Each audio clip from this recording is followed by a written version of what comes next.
प्रिय विश्वका दाजुभाइ तथा दिदीबहिनीहरू, आज संसार धेरै चुनौतीहरूको बीचमा उभिएको छ। युद्ध, द्वन्द्व र घृणाको भावनाले मानवताको भविष्यलाई कमजोर बनाउँछ।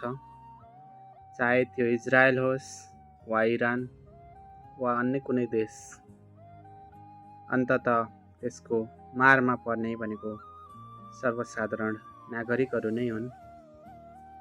हामीले सम्झिनुपर्ने कुरा के हो भने शान्ति नै विकासको आधार हो, संवाद नै समस्याको समाधान हो, मानवता नै सबैभन्दा ठुलो धर्म हो।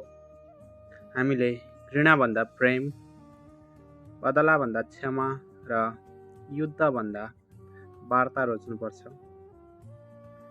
हाम्रो सानो सकारात्मक सोच र व्यवहारले पनि ठुलो परिवर्तन ल्याउन सक्छ।